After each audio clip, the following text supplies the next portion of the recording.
El silencio del colibrí es mi sexto libro, publicado en 2003, en noviembre, en Olifante Ediciones de Poesía. El título obedece a ese batir silencioso, a ese zumbido maravilloso del colibrí que se suspende ante la flor que le alimenta con su néctar. La poesía a veces consiste en redactar y en retar al silencio, es decir, en nombrar aquello que es indecible, o al menos pretenderlo, y buscar hasta arrinconarlo a eso inefable para que se pronuncie a sí mismo. La poesía es un arte total y por eso tiene fronteras con el resto de artes. Es difícil que no interactúe con la pintura, con la música, con la danza. En cualquier caso, constantemente hace frontera con la vida. De ello habla este poema que se llama Lindes. La poesía linda con el arroyo y con el arroz que en el valle su manar anega, linda con lo atroz y con el odio que siembra en la voz que lo implanta, linda con el lodo y con el oro, con el todo y con la nada. Escribir poesía es generar un mantillo, acoger a los gusanos que ahuecan y dan vida a la tierra, como la palabra que cae olvidada, como el ápax que pareciera esperar con agrado ser ya sustrato nuevo. Porque la poesía linda, con la hoja y el ojeo, con el tártaro y el tuerto, con el pueblo y con la hoguera, con lo cierto y lo indispuesto, con la guerra y el tanteo, con lo público y lo notable, con el notario y el otero, con el colibrí y lo antihorario, con la prosa y con la pasa, con la casa y la intemperie, con lo vasto y lo lúbrico, con lo feo y la entereza, con la pereza y con la gloria, linda la poesía con cada cosa. Escribir un Argos Panoptes, con sus ojos soñando agitadamente, una turba de imágenes inconexas, azorantes. Escribir un ojo para cada hora, para cada verso, 12 puntos anafóricos y cardinales, que auscultan el vacío y la inacción, que enmarcan la ausencia del rapto, que prevén la flauta de Hermes. Escribir un silencio, sentarse a vigilar omnidireccionalmente, aletargados los ojos, hasta divisar un camino y por él la llegada del poema por su linde. Sobre ese silencio del colibrí, sobre ese acto de creación, habla No cazarás vampiros.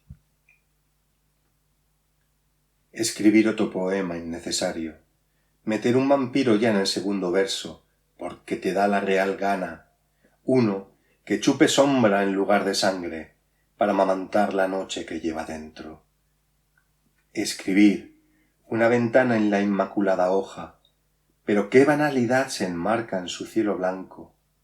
sobre ese altozano bien poblado de aliagas y brezos, qué estela traza el pulso del ave artificial, planeando vuela y coja por su anchuroso absurdo. Nada significa nada. Nada significa algo. Algo lo es todo. Así todo carece de sentido, porque algo es algo es poco, y poco le basta a la hija de esta cuartilla, una descendencia que borra la pobreza del artificio y el revuelo, que instruye al reglón en procesos silenciosos, que amola la caries en sus vocablos, que atisba la posibilidad de sostener otro tipo de sistema, que no va a atender al servicio porque está bailando, que deplora el tema y el orden, la métrica y el método, la hoja. Escribir una oreja, conectarla a un órgano sensible, que encuentre el hilo musical de esta palabra,